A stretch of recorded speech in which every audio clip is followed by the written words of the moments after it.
WWE Crown Jewel 2025 is going down on Saturday, which is very exciting because we haven't had a PLE for all about 3 days. So I thought we should sit down. I'm going to take my bald head and ask you as well to make your predictions in those comments below, and you can subscribe when you're down there as well if you do enjoy this content. But yes, what is going to happen, and are we going to look smart, or are we going to look like a bunch of geeks crying at the side of the road?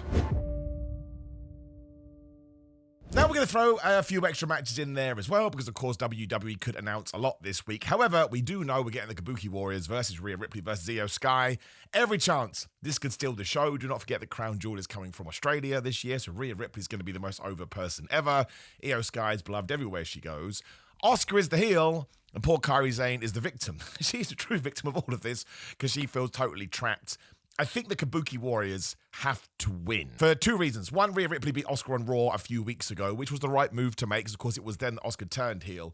But it ties into not my biggest bugbear, but a pet peeve of mine that you will know if you watch a lot of my content. If somebody is going to make a change of alignment, especially when they go bad guy, they have to start winning. Otherwise, they become Shinsuke Nakamura when he decided to whack AJ Styles in the penis over and over again, and it didn't help him at all. Like, he didn't win any championships, he barely got any victories, and eventually AJ Styles kicked him to the curb, and it didn't work, and it massively hurt Shinsuke. And also, why even bother from a creative point of view doing it if you're not going to sort of light a fire under somebody's sails? Don't do that. That would burn the boat down.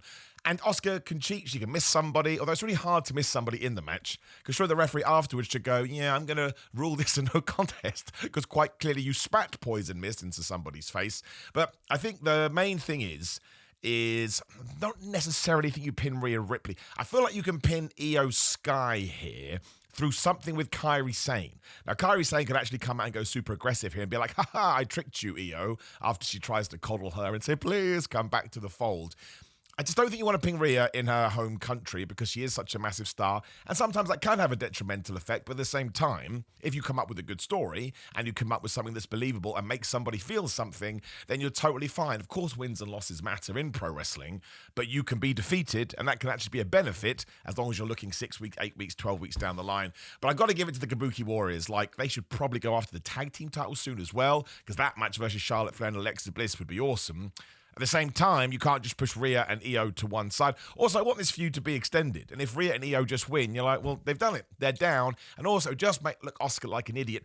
I think there is a caveat to this. You could pin Kairi Sane, and that turns Asuka into even a bigger horrible person as she continues to bully Kairi. But I still think it's Asuka on the losing team. I don't know. Something in my tum-tum just rubs me the wrong way when it comes to that. And it's not the main event, unlike when we did Rhea Ripley versus Nia Jax. Like, Rhea Ripley never could have lost that one. There are two other matches that could be the main event, but it will be Cody versus Seth, because that's just the way that WWE books. So come up with a really good idea, get a bunch of sympathy for Io and Rhea, and then whatever you want to do moving forward, there'll be heat to this, right? And there will be investment. I know some of the acting has been totally over the top, but the story is great. The story is awesome, and Asuka is just operating at a level that, well, just all-time levels, man. What an absolute go. And again, we know that Rhea Ripley's a massive star. We know that Io Sky is one of the most beloved baby faces in the company, and Kairi is playing her role great too. Arguably, I have more sympathy for Kairi than anybody else.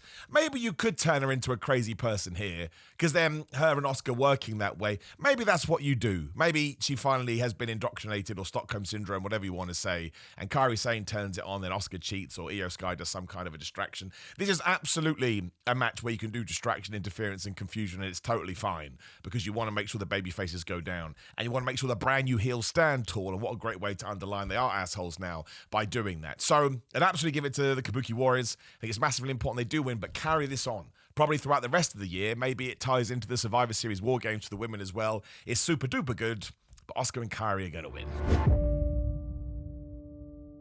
We're also getting Stephanie Vaquer versus Tiffany Stratton for the Crown Jewel Championship. This one, for me, is quite cut and dry, only because I think Tiffany Stratton needs a little bit of a reshuffle. Is that a bit strong? Maybe. It's not her fault, right? The only major feud she's had since she won that championship is with Charlotte Flair. I enjoyed the madness. Again, they went way off the rails in the build, but it did tie into the match itself. I feel like I'm the outlier here. I really like the WrestleMania match. It's like no other match on that card. It feels like a bit like a car wreck. At times it feels like they're actually fighting each other. If you were going to give me 2 nights of WrestleMania, I need a couple of matches where I'm like, what the flub is going on? And it's certainly not bad, and it's damn entertaining. So I will back that one up until the cows come home. But ever since then, doing stuff with Nia Jax, we talked about it, that's way too overblown. The Jade Cargill stuff feels like WWE can't make up their mind. And obviously we had that triple threat match on SmackDown that went off the rails, which happens. We talked about it on the channel. But I just think that Stephanie McIntyre has just become the Raw Women's Champion. I think right now we need to throw all our bells and whistles behind her to really cement her at the top of the Raw division to make her a super duper whooper champion. Whereas I said it. I think Jade Cargill should have won that championship. I still think Jade Cargill should win that championship. Let's try it out to see if it's going to work. And Tiffany needs something that she can go back to SmackDown and use that as a stepping up platform to something else. And if she wins, she can't do that. But if she loses, maybe she gets a brand new attitude. Maybe she goes a little bit heelish. I don't want to keep repeating what I said in other videos. But this attempt to make Tiffany Stratton a nice babyface is absolutely obscene, which is way much of an exaggeration. But to use the same comparison I always use in case you're brand new watching this, The Rock didn't go heel and babyface and then change his character. He just started talking down to the bad guys or the good guys, depending what side of the fence he stood on. That's what Tiffany Stratton should do. She got over and got cheered super quickly because people enjoyed her character, so keep doing that. But rather than tell Rhea Ripley she's an idiot, tell Asuka to go back to the match that we just talked about. But Stephanie McIntyre is a brand new champion. If she loses here, I just think it makes her a little bit wibbly wobbly, which you do not want. And I have no idea who Stephanie McIntyre feuds when she comes out of this. I mean, it would be someone like a Rhea or an Asuka or a Kyra or an Io, but I don't want them to sort of fit back in there at the moment. So it's very interesting. It could be random like Raquel Rodriguez, which I do understand. It's very old school WWE booking. Put her against someone that looks like, oh, I'm going to crush you. And also, I like Raquel. I think that would be a cool position for her to be put in. But it's very cut and dry in my brain. I'd be astounded if Stephanie McIntyre doesn't win this. Like, also, especially on Raw, she vanished for like 6 weeks. It sounded like she may have been sick or had some kind of illness, so I hope she is okay now. But Tiffany Stratton can actually get something out of this by losing. And if she wins, I feel like you take Stephanie McIntyre down a notch, and Tiffany Stratton is in the exact same place that she is in now. No shenanigans, no nonsense. I saw someone said Nia Jax can attack. We've done that feud. I love Nia Jax. I think she's brilliant. Does not get the credit she deserves. I don't need to go back to that. I really, really don't. It's just boring. And it's not boring because Tiffany Stratton is boring. And it's not boring because Nia Jax is boring. It's boring because if you keep doing the same thing over and over again, it becomes boring. It's like I like a coffee, but if I have a coffee 72 million times a day, on the 71,909,000, I want to be like, I don't want coffee anymore. Then for some reason I had another one. I have no idea what we're talking about. It just benefits Stephanie to win. And you can sell that as well, because again, Tiffany Stratton has not been beaten all year. I've just thought Michael Cole said that on SmackDown. Because I'm like, oh, is that true? I guess it must be true, because she cashed in her Money in the Bank briefcase the end of last year. So you can have that as well. Stephanie McIntyre walks around, I am the brand new champion. I've only been champion for 3 weeks, but who made Tiffany Stratton suffer her first loss in 2025? It was me. I'm still the same old G. Give it to flippin' Steph. John Cena or AJ Styles? John Cena's going to win. That's nice and boring, but AJ Styles has been super vocal about the fact he's probably going to retire in 2026. So, man, our hearts are all going to be destroyed. 2 game changers. Like, without John Cena, who the flub knows where WWE would have been through a particularly difficult time business-wise coming out of the Attitude Era, they needed somebody like him. And if you don't think AJ Styles shifted the direction of professional wrestling, you'd have never watched AJ Styles. Like, legitimately someone that just sort of not came up with their own style. You just need to go back to his WCW. Well, it wasn't WCW. You need to go back to his TNA days and just see what he was doing and somehow get your brain in the context of 2002, 3, 4, 5. It's mind-blowing, right? Everyone was like, what? Is this an alien that's come down from planet Earth? I think that's why their feud back in 2016 was so well-loved. Mr. WW versus Mr. TNA/Indie/New Japan. But John Cena doesn't need to lose again after he lost to Brock Lesnar. The truth is, WWE does not see AJ Styles at the same level they see Brock Lesnar, quite clearly, hence why Brock Lesnar's allowed to squash John Cena. Unless John Cena, there's a caveat to this too. Unless John Cena is going to go, he's got 3 more dates left, right? So unless he's going to go lose, win his last one. But then AJ Styles doesn't need to beat him. All they need to do is have a good match, then shake hands and hug in the middle of the ring. And I actually don't care. I just think, because it could be AJ Styles' last appearance in Australia as well. But we don't know that for sure. We know that it's John Cena's last appearance down under, mate. So sometimes I just think you have to give the fans what they want. They're all going to be behind Cena. They'll love AJ Styles as well because, of course, they will. But you don't want a bum note in the middle of the match. If this goes on last, maybe Cena is going to lose, but I don't think it will. But you don't want that, halfway through the card. You don't want to deflate people. Wrestling is nice and simple when you break it right down. Just give people what they want and give them simple stories. We can go, yeah, and boo. Sometimes you can be a little bit deeper with it, but it doesn't have to be the way when there's no need. So I would just give John Cena the win. It's getting difficult because I have no idea who his last few matches are going to be against. Saw somebody said that somebody should come out afterwards and start the next feud. Is probably going to happen because he's not going to be on Raw or SmackDown very much, but he's never going to be on SmackDown again. And again, you're like 2 months away from his last one, but just focusing on what we're going to do here. Awesome match. Let them play the greatest hits. Kick out of all the finishes because WWE can't help themselves. But John Cena wins. AJ Styles loses. Wonderful embrace. Sort of really underline these two are never going to do it again. And then we just move on to whatever's next. We don't need to overthink it. Cody Rhodes versus Seth Rollins is the final match we have announced, but I do have 3 more that I'm going to throw out there. 4 more, actually. Man, I'm being very confident with my card. This one, to me, if someone woke me up right now, and I'm not asleep, and said, Simon, you're in charge, I'd make sure that Seth Rollins wins. If Seth Rollins loses and goes 0-4 against Cody Rhodes, and he's the leader of the Vision, the only way Seth Rollins should lose here if the Vision is going to screw him over, but it's not the time to do it. We haven't teased it enough. I do actually think it's going to be ending sooner, much sooner than we thought. I thought this was going to be a year-long thing. I don't believe that anymore. But the time now is not to do it, right? It would just be incorrect. Seth Rollins needs to win here. This is where you can have your shenanigans, your distractions, your run-ins, and all of that nonsense. That is fine. You can protect Cody Rhodes. I totally understand that. If I was going to push it in a nerd way, Randy Orton being involved and accidentally costing Cody, but maybe on purpose, wouldn't hate that at all. And we did set up that on SmackDown. Because who did Seth Rollins stomp in order for Bronson Reed and Bron Breakker to get the win? It was Randy Orton. Do I have Randy Orton on this card? I think I do. No, I don't. Interesting. I thought I put him in a match, then he could return. I'm completely wrong. But we have seen people, AJ Styles, fly halfway across the world to get their revenge. And I would imagine that Randy Orton, at the very least, is going to be doing press for this because he's Randy Orton. And coming out of this, Cody Rhodes has nothing. Neither does Seth Rollins, because, again, it is a champion versus champion match. But it could be the setup to Cody versus Randy, so I do want to throw that in there in the case I am right and I can do the dance of joy. But ultimately, Seth Rollins has to win. Then he's 1-3. That's going to help him. It makes him a stronger champion because that belt's always going to feel secondary for reasons we've talked about before. And it just puts him in a stronger position to be the lead heel on Raw. And I do think, personally, Seth Rollins needs a little bit of a shuffle at the moment. Not because he's boring. That's the question we asked in the SmackDown Hot Takes video this week. Is he boring? I don't think he's boring, or the Vision boring. I just think we need a renewed focus, and we probably need to end it sooner rather than later, but not until after Survivor Series, and probably not until early New Year. But then maybe moving into WrestleMania, we have a bit of a rethink. But this is very much similar to something else we talked about, I've forgotten now. If Cody wins, okay, but if Seth loses, I just think it pushes him down the pecking order a little bit, which quite clearly wasn't the plan at WrestleMania. And you do have that 3-0 record just, in the ether. But I just think Seth Rollins getting a win means way more to him than Cody Rhodes suffering a loss, because Cody Rhodes is a beloved babyface. He still has his championship. He still won last year, right? He was the first ever inaugural crown jewel, massive title-wearing winner thingamajig alongside Liv Morgan's. Of course, Stephanie Vaquer would win that as well. Probably how the show goes off there with these celebrating. If you want to do the Randy Orton thing, I would be involved. Someone else said it to me the other day. Let them take their time. Randy Orton has been looking at that championship since 2024. Okay? We can pull the trigger now. It's okay. And if it is too soon, so what? I want to see the feud, so I'm not going to be mad. Seth Rollins just has to win. I feel very, very strongly about this. To the point, if Cody Rhodes did win, I love Cody Rhodes, one of my favorite modern wrestlers, I'd make a video about it saying WWE made a mistake. And again, what do I know? Absolutely nothing. But I'm pushing Seth quite hard, and because I like to make bold predictions, because you can check out non-bold predictions anywhere, I'm going to say that Randy Orton is involved in this, right? And then we're calm on shenanigans on the rest of the cards. So this could be super shenanigans. And now I'm like an absolute fool. But even if it is just Bron Breakker and Paul Heyman and Bronson Reed, they will get involved as well. Seth Rollins will win. And then, let's ramp him up a bit. Maybe let's change his entrance music. Maybe let's get rid of the song. Maybe let's even get rid of the funny outfits. Because then when he does go back to being babyface, which he will do, you can bring all of that back. That just makes all the sense in the world to me.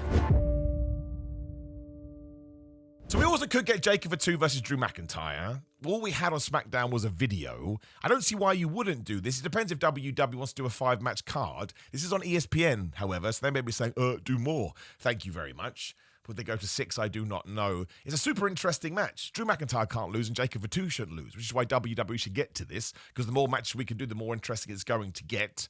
But I think that Drew McIntyre probably would get the victory. If Jacob Fatu wins, it goes back to what we said earlier. We can't continue the feud. So I would absolutely give him the nod. I think he would probably have to cheat as well. Drew McIntyre just needs a little bit more, not impetus, what's the word I'm looking for? But at the moment, his whole shtick is, I'm mad because I keep getting screwed over. Whereas it'd be nice if he got, well, now I'm mad in a positive way because I got a win. And of course I use a chair. Of course I use a table. Of course I crushed his head in a vice because I had to get the victory. But what would you do if you were me? And we could go, Drew, that's a pile of baloney. It's also absolutely crazy that Jacob Fatu would come back and lose. But why do we take him off TV to begin with? But if we do this, I think Drew McIntyre has to win the first one. But it gets to 2 and 3. If we are talking about the future of WWE, that rhymes, so it must be true. I think Jacob probably has to win the feud. It's going to make a lot of Drew McIntyre fans mad. I'd also like to see AJ Lee versus Becky Lynch for the IC title on here. Let's not forget that Becky did beat up Maxine Dupri and Tozawa last week. I can see her having a match on Raw on Monday and then AJ Lee coming back to make the save. Once again, nobody wants a one and done between those two. I want drawn out programs for the IC belt especially because it makes those belts feel more important. I mean, actually, even saying that, you could have AJ Lee win that match because if a champion loses the championship, you know what happens? You get a rematch. And we have to go through Survivor Series, so AJ could be on one side, Becky Lynch could be on the other side.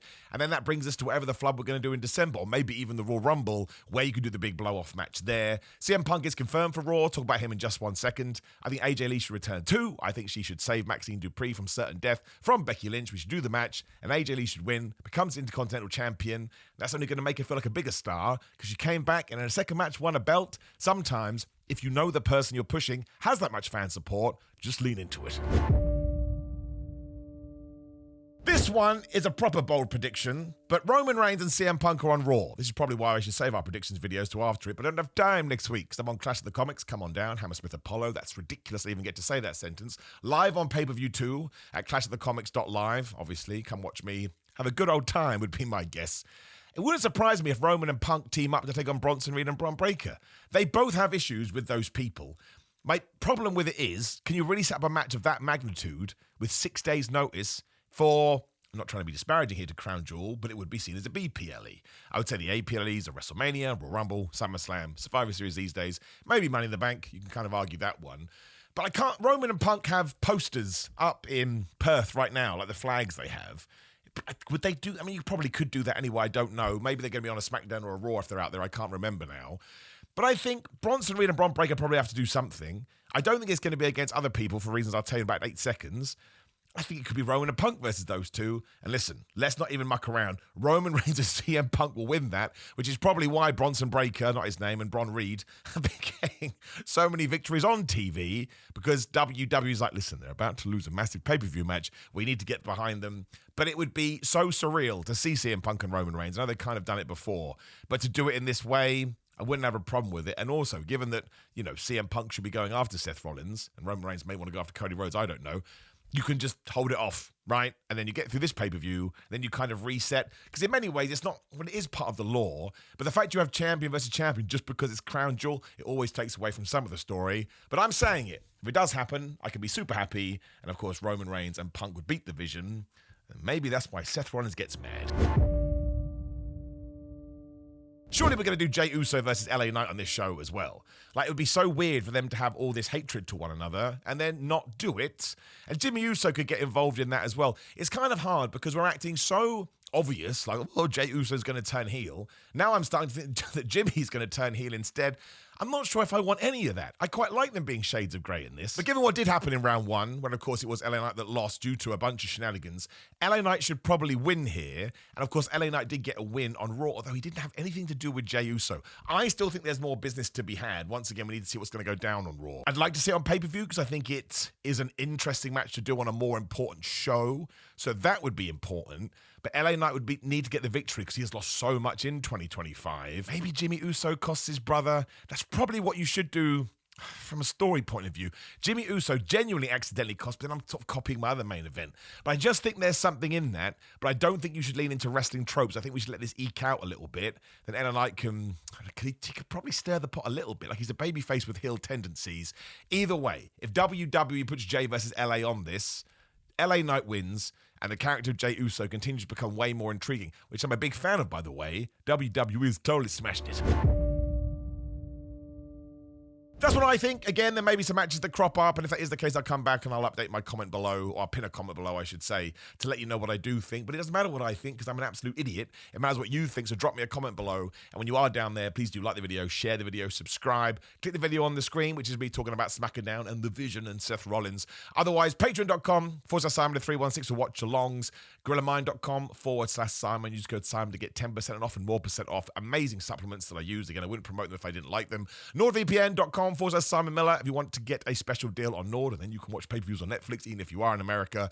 Otherwise, Simon316 on social media, Simon on TikTok, Simon on Cameo, and then Big Cartel and Pro Wrestling Tees for all that nonsense. I appreciate you, my friends. See you soon.